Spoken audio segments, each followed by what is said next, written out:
All right. Monday night, and we are concluding Chumash Vayikra with Behar-Bechukotai, our final Rabbi Golden essay. And for the book of Bamidbar, we will return to Rabbi Foreman, who has some really remarkable essays. Some will be way too long to cover in one session, but we'll still reproduce them in their entirety. And having done Vayikra with Rabbi Foreman, now we're going to do Bamidbar. That's coming up. Um, and apologies in advance. There'll probably be a few Mondays rescheduled to Tuesdays or Wednesdays in the busy May, June evening events corridor. Um, but this essay jumped out at me just because it's on a topic that is so rarely um, delved into. Not a particularly dramatic or exciting part of Torah narrative or law.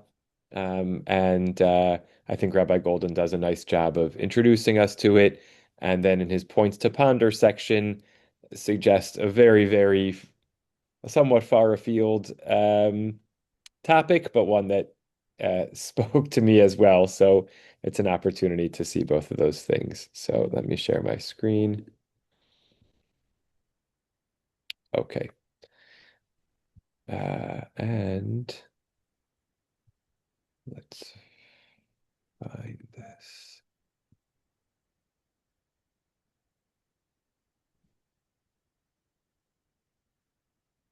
Okay. A puzzling exception. We start with our context, and this is from the latter part of the double Parsha in Vayikra 27. He's going to kind of summarize and excerpt a couple of halachot for us to give the context and then pose the questions. So here we go. In a sweeping set of edicts at the beginning of Parshat Bahar, the Torah regulates the sale of land within Jewish society. Land should only be sold in the case of dire necessity. Land that has been sold may be redeemed after 2 years by the original owner or by his relatives. The price of redemption is computed on the basis of the purchase price minus the value of the years that have passed since the sale.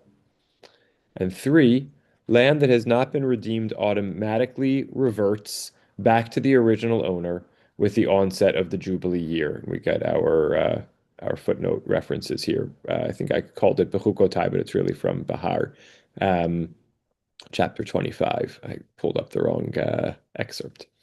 The implications of these laws are nothing less than staggering. From a Torah perspective, land cannot be sold in perpetuity, only leased for a period of time. Properly observed, the laws regulating the sale of land ensure, in the words of Rabbi Shimshon Raphael Hirsch, the prevention of complete poverty of some families by the side of overpowering accumulation of property in the hands of the few, right? We call the um, income gap or something to that effect. We want to reduce that. We don't want to have extremes of wealth or poverty. And so these laws of selling land have the goal of ensuring the elimination of that gap. Once again, the Torah strikes at the critical area of land ownership, the fault line between the haves and the have-nots throughout history. Even an individual who becomes so destitute that he is forced to sell his family's holdings can be assured that those holdings will be returned to him or to his heirs with the arrival of the Yovel year, if not before. Framing the message of these majestic laws, the text proclaims, and the land will not be sold in perpetuity. Haaretz lo timacher litzmitut, ki li kol haaretz, for the land is mine, ki gerim v'toshavim atem imadi, for sojourners and residents are you with me. There is, however, one glaring exception to the Torah's rules of land lease. If an individual sells a residence house within a walled city, the regulations that apply are almost the opposite of those listed above. In such cases, if you sell, Beit Ir Choma, a house in a walled city, then the original owner, or upon his death, his heirs, may redeem his property only during the first year after the sale. Other relatives of the seller are prohibited from redeeming this property. And after the first year has passed, any opportunity for redemption has been lost. The residence is considered sold in perpetuity, right? Even though we just said above the land will not be sold in perpetuity, when it comes to a house in a walled city, after the 1 year window for redemption, the residence is considered sold in perpetuity, with the sale unaffected even by the arrival of the Jubilee year. So here are the questions. Why is any exception made to the general rules that govern land sales in Jewish law? And in light of the overwhelmingly significant social lessons conveyed by the general laws of land redemption and the return of land in the Yovel year, shouldn't these laws be applied to all transactions, including the sales of residential dwellings in walled cities? Right. So first is just a practical, what's the basis for the distinction? And then second, if the reason for the institution of Yovel is this grand, you know, social socialist vision, then why do we have this carve out? So we begin our approaches. Confronted with the puzzling legal distinction made in the text between city dwellings and agricultural property, right? An Ir Choma, a really kind of fortified, strengthened city, as opposed to more open land and agricultural property. The scholars, meaning the commentaries, offer a variety of explanations. First, the Ramban maintains that the Torah's laws of property purchase reflect the needs and mindset of the seller. Recognizing that the sale of a personal dwelling, such as a residence in a walled city, is emotionally wrenching and embarrassing, the Torah allows for immediate redemption within the first year of the sale. Remember, in other instances, there's a 2 year grace period or hold off period before redemption is possible. Whereas here it's possible immediately, and the Ramban is suggesting that that's because of how wrenching and embarrassing, in particular, um, losing an urban home is. If, however, no redemption occurs within that period, it is safe to assume, big assumption, that the seller has given up hope of ever returning to his original home and has established himself in a new domicile, meaning there's something to the stability and dependency on an urban walled city home where if you lose it, we want to give you an opportunity to get it back right away. And when a not particularly long amount of time has passed since you during which you haven't been able to get it back, we're just, assume that you will have had to have made other arrangements and will have certainly given up on it. And so we enable the law structures that sale then as final. Right? If, however, repeat that, no redemption occurs within that period, it's safe to assume that the seller has given up hope of ever returning to his original home and has established himself in a new domicile. Since the seller's inability to return to his original home therefore causes him no continued real harm, the Torah allows the property to conclusively remain in the hands of the buyer. Right? This addresses the other question also. If the grand social vision is to ensure the stability and welfare and avoid poverty, we are again making the assumption that you must have become rehoused elsewhere, and therefore you're okay, and you don't need this restoration of the property. Again, a set of assumptions we could argue on. In the case of agricultural properties and dwellings attached to them, right, the assumption that once it's not a walled city, it's somehow more open, more rural in a sense, the situation is vastly different. An individual's potential livelihood continues to be connected to the property that he was forced by circumstance to sell, right? We imagine your house is by your field, and so you've had to sell your house, but you're still need to get to the area where your farming fields are. The longer this property remains outside of his possession, the greater the ongoing damage. The Torah therefore allows for an extended period of redemption and barring such redemption for the full return of the property at the beginning of the Jubilee year. Okay, so that was the Ramban on our psukim here in the beginning of Parshat Behar. The Chizkuni offers two rationales for the distinction between city dwellings and rural property.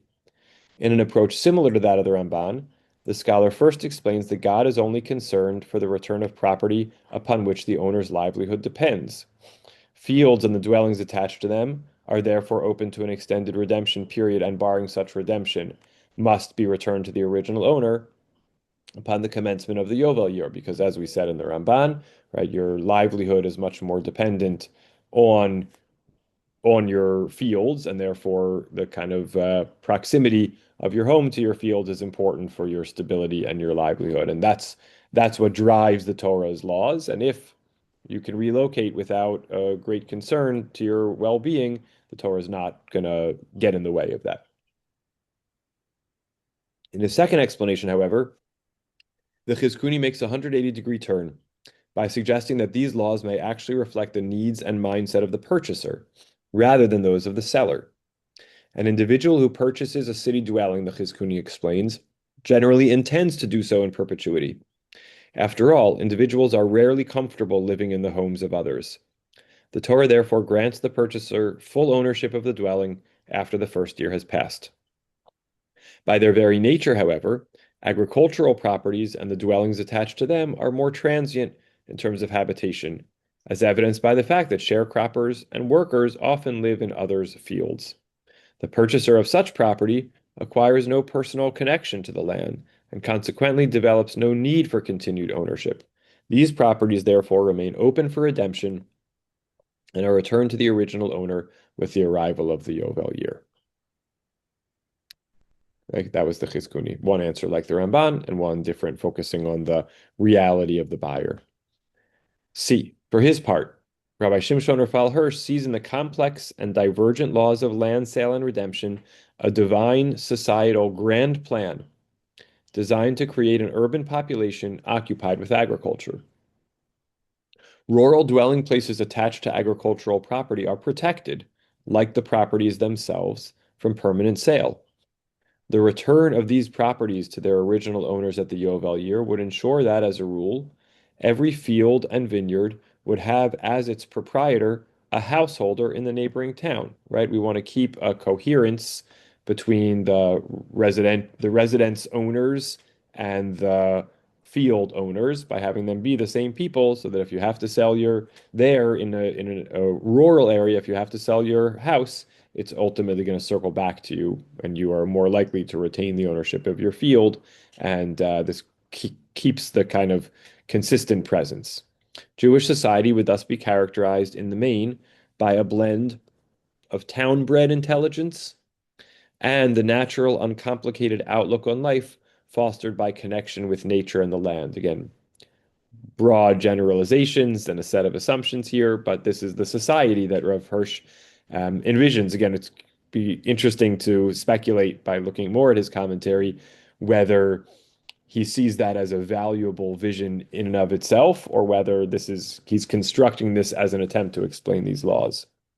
Either way, only in walled cities would a population become experientially divorced from the land, focused on trade and industry as opposed to agricultural work.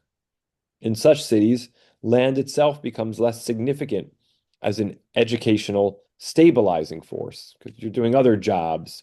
Your livelihood is not based around the land, so the land is less central and may therefore be sold in perpetuity because the land ownership isn't core to the culture or identity of the residents in that area. Population centers of this nature, however, were clearly regulated in both size and number, limited to locations that were walled at the time of Yehoshua before they were inhabited by the Israelites. Okay, so we still don't want to be overrun by cities because we want this balance between people who are more connected to nature and people who are more in the trades that, don't depend on land and therefore can be city-based. Finally, a wonderfully creative, practical approach to the laws of dwellings in walled cities is offered by the 19th, 20th century Lithuanian scholar Rabbi Meir Simcha Cohen of Dvinsk in his classic work, The Meshech Chachma. Right, this is an acrostic. Mem, Shin, Chaf, and Meshech is Meir Simcha Cohen. Rabbi Meir Simcha Cohen of Dvinsk, The Meshech Chachma. Through the eyes of this scholar, the issue before us translates into a clash between communal and personal need, with communal concerns emerging triumphant. The Meshech Chachma notes that walled cities played a crucial military role in the defense of the land of Israel as a major line of resistance against invading armies. The laws of land redemption and return could not be applied to these population centers without severely weakening the residential stability essential to their role. If every 50 years dwellings within walled cities return to their original owners, the resultant population upheaval would sorely undermine each city's infrastructure. I don't know if that's because 50 years is too often, or it's just because no matter how frequent or infrequent the interval is, if there's one specific time when there's massive turnover, that's going to be destabilizing. Even if it were every 100 or 200 years, it's just you can't have a situation where all of a sudden everybody in a city or some significant number of people in a city are moving out and being replaced by people returning home. It's too destabilizing. Vast numbers of newcomers would arrive, although they're really old comers coming back home, but functionally newcomers, unfamiliar with the ways of the area. Neighbors would be strangers to each other.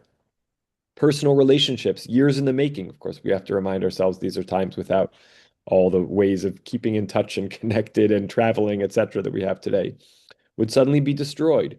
The community's ability to act together in any concerted fashion would be sorely compromised. Such a phenomenon, and this is the Meshech Chochmah's take, would place the entire country in grave danger. Therefore, although the laws of redemption and return should really apply to all property, right, in terms of their core values, including residences in walled cities, the Torah creates an exception. The personal rights of the owners are overruled by communal need, and the overarching social laws of land redemption and return are set aside in favor of national security, right? We can certainly think about other um, kinds of laws where, property ownership, individual property ownership is made secondary to security concerns in all different kinds of ways. So this is the Meshech Chochmah. Again, all on most of this is on the same pasuk where the laws of the land redemption of the Beit Moshav Ir Choma, the house in a walled city, get discussed.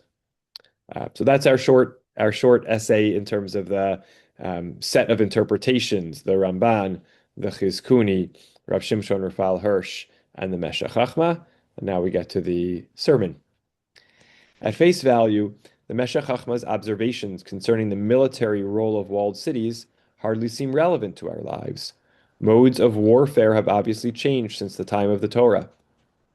Even in Israel, where unfortunately our readiness for conflict must be constant, we have more effective weapons at our disposal than walled population centers. And yet, with a little imagination, I believe that we can hear the Meshech Chochmah speaking directly to us. After all, our Jewish communities do lie on the front lines of an ongoing struggle for continued Jewish existence in a challenging world. In Israel, issues of physical survival are clearly played out on a daily basis across the country. In the diaspora, it is the battle for spiritual survival that is more keenly felt. Okay, we can acknowledge that physical survival or security or safety may feel more under threat in many places in the diaspora than perhaps when this was being written. Um, and also, we can acknowledge the distinction between what we experience and what's experienced in Israel, and the extent to which this distinction still feels true. Everywhere in the world, in equally significant yet varying ways, strong Jewish communal structure protects us against serious threats to our Jewish way of life. How unfortunate, then, that in the diaspora, where strong involvement in the community is our best hope of maintaining our Jewish identity, we often take our synagogue communities for granted, failing to appreciate their pivotal place in our personal and national lives. So accustomed are we to being part of such settings, we rarely stop to think about how different things would be without them. Synagogues, at their best, fulfill the role implicit in their Hebrew title, Beit Knesset, house of gathering. More than simply a house of prayer, the synagogue has become the central locus of our religious lives, providing both a safe communal harbor and an environment encouraging spiritual growth. It's a great tagline for a shul. Within such shuls, participants develop into an extended family, celebrating each other's occasions of joy, sharing each other's sorrow. Generations gather, enabling congregants to learn life lessons from each other's worlds and experiences. Through involvement with the Beit Knesset, children learn that they belong to something bigger. Within its walls, they form lifelong friendships and acquire much of their world outlook. How lonely and isolating it must be, particularly in an increasingly turbulent world, for those who find themselves without the support provided by such communities. How critical these congregations are, particularly for us, a people within a people throughout the diaspora, striving to maintain our unique faith and traditions. Okay, here comes the homiletical leap. In the battle to maintain Jewish identity, particularly in the diaspora, synagogue communities are today's walled cities, our first line of defense in the struggle for spiritual survival. Like those walled cities of yore, therefore, our own communities must be carefully protected against challenges that threaten to undermine their stability and effectiveness. The battle must be waged, for example, against the growing phenomenon of stabilization, the fragmentation of large congregations into small, scattered prayer settings with little or no connection, right? Akin to the idea of the continual turning over of the walled city residences of the, which is the synagogue spaces that they're constantly being sold, divided, fractured, etc., into these stiebels. Such venues make no real demands upon their participants and provide little sense of collective responsibility beyond the shared Shabbat prayer. In many neighborhoods, the proliferation of Stiblach has created an environment where neighbors no longer know each other and where people often define themselves by the shuls to which they do not go. Even within large, vibrant synagogue settings, potential dangers lurk.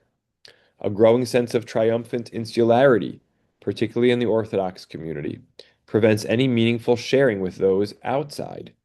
Unaffiliated Jews feel less and less connected to thriving Jewish communities in their own backyards, while the communities themselves do little to change that.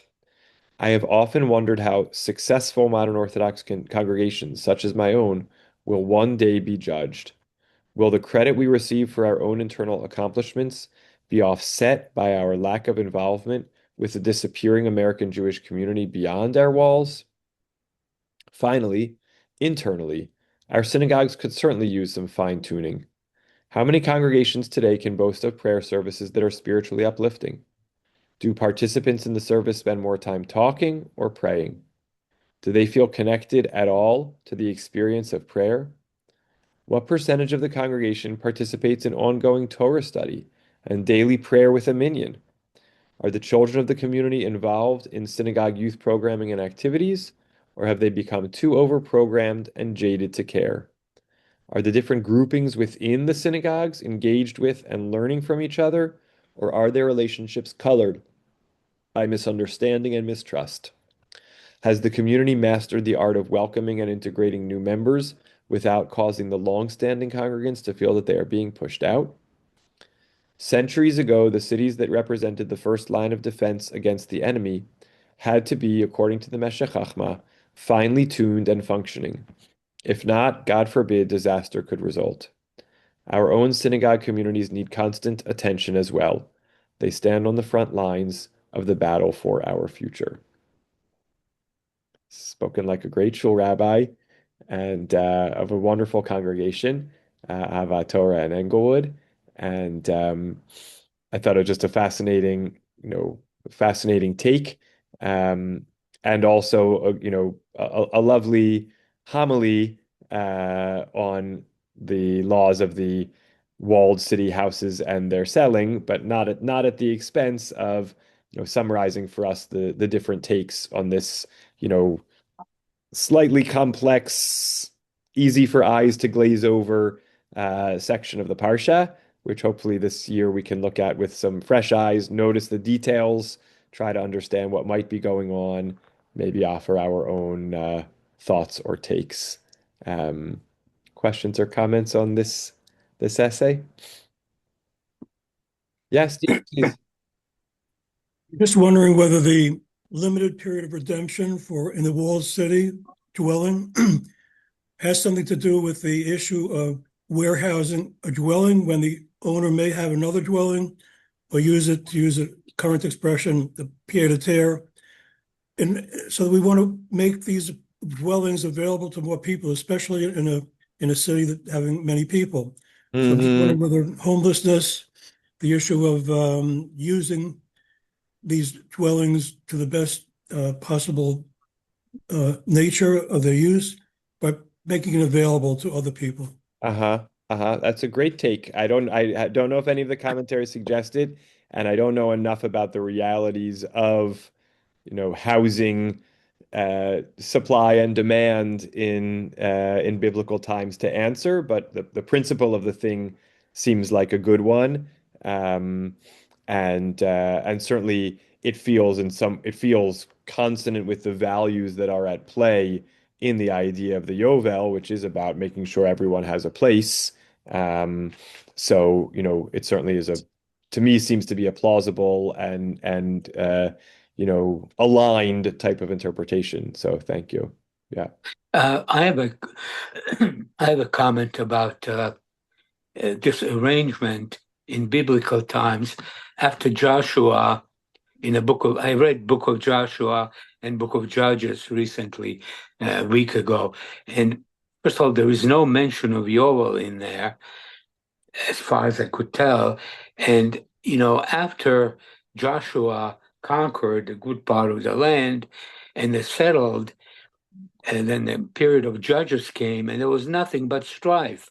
Every 30, 40 years, they were attacked by the surrounding nations, eventually Philistines. And I wonder whether this arrangement was at all worth anything, because they were in constant state of ferment, of the Yiddishkeit evaporating, and then a new judge was established and he kind of brought things back. So any of these that look like very sound arrangements, I don't know when they actually occurred. You Yeah. know, Yes. The prophets certainly seem to, you know, talk about the lengthy abrogations of the system of Shemitah and Yovel. And for all the years that you abandoned it, you're going to be punished. So they're definitely, and I think a lot of scholars say that these laws were not widely practiced. So right. we have to we look at it as a Torah value, with less of a sense of whether it was truly observed or put into place. Yeah, I And think. I developed a kind of a theory that the reason why Jews were backsliding into the surrounding people's religions is because their religions were much flashier than ours. They Hmm. had idols, they had, as I've read, Philistines had these sexual practices in their temples of Dagon. And so they were appealing to this type of a lower human interest. And ours was much more loftier, but we didn't have anything like that. So over the years was easily forgotten. And there were no Hmm. synagogues at that point. Hmm. All you could do is maybe bring a korban, and again, there were different times where either we had a standard place to bring korban, or there were bames, personal. So it was totally different. And I think that was the reason why Jews were backsliding into these other religions. Anybody says anything about that? Hmm. I don't It's know. I just don't my know. It's an idea. interesting question. Yeah, I mean, we certainly have e- as the prophets rail over and over again against the idolatrous practices, they often, as you know, use the metaphor of marital infidelity, of, following after the temptations of your eyes and your heart, Right, and, selling yourself to other consorts and partners. So, some of that might just be based on the metaphor because, we think about our relationship with God as a covenantal marriage or partnership, but some of it might also be drawing off of kind of what you're saying, that there was something enticing, you know, at whatever level, sexual, intellectual, practical, theological, there was something enticing or more exciting about the idolatrous, or right. alternative cultural religious practices of the other nations. Yeah, there were no synagogues. Where could you offer a tefillah? No Right. communities established, so it was very easy to backslide. I, you know, Yeah. I've I feel bad when I read that. but that was the reality, So anyway, thank God we now have a totally different structure, and Yes.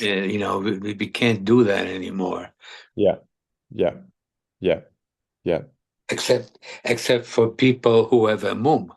But Hmm. no, Hmm. no, I'm just joking on this. Yes. I got Yes. that resolved in my Yes. head.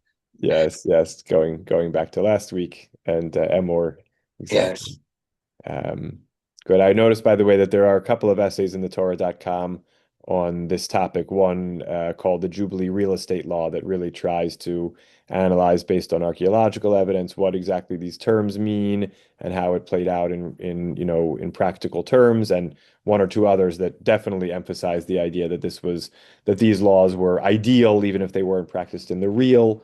So I commend you to the Torah as I would any week to the Torah.com's Parsha essays. Looks like there's a lot on our topic there. right. Any other last thoughts? Okay. Class is dismissed early. Oh, yep. Nathan, please. Great to see you. Abadi. Go ahead. Do you hear me? Go ahead, Abadi. You can Yeah. unmute. Great.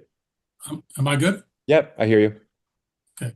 So I have to apologize because I'm going to walk away from the interpretation of the Chumash.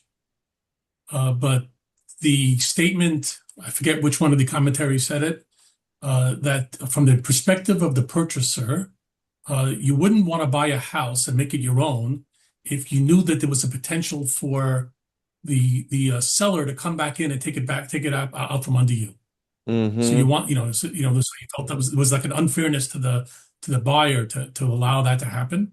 Presumably, Mm-hmm. it's not the same relationship with land. That was the assumption there, and my head went to all those Jews who were forcibly removed from their homes and sent into ghettos, eventually concentration camps, and how quickly their homes were occupied, and how Yeah. fiercely, when those people did try to go back to their homes, how fiercely the new residents who didn't pay for it fought to keep those homes and keep the Jews out.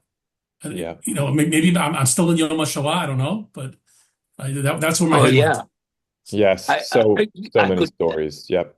I could just add to it that my own family, when my father came back from the Shoah, where he inherited a pharmacy in Slovakia. Actually, it was occupied by some goyim, and he had to go to the mayor of this small town and have them be dislodged. And he only did that because the place needed a pharmacy and my father could fill that position. So I know from my personal family experience, in like a year of 46 when I was born, that's what happened to our family. And it happened to many others, that the houses were occupied by other people and they had to be dislodged with force, if at all. So Right. I agree to that comment. Yep. Yep. Yeah. Yeah, definitely can think of many, many stories people shared about not even being let back in the door to see their past homes and yeah, yeah, in a relatively short amount of time. Yeah, appreciate that. All right, let me take a moment to check my calendar. Let's see. Next Monday, the 11th, we are on schedule to start Bamidbar with Rabbi David Foreman's essays. So we'll send out the introduction, which we won't get a chance to delve into, and then we'll look at his essay on Bamidbar. Again, it's going to be much more um, close text, in depth, with his sermonizing and his, style of speaking to the reader that you may remember from last year.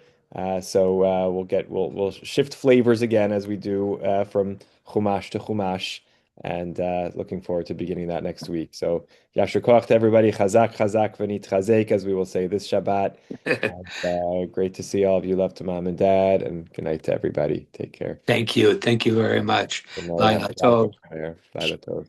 Thank you.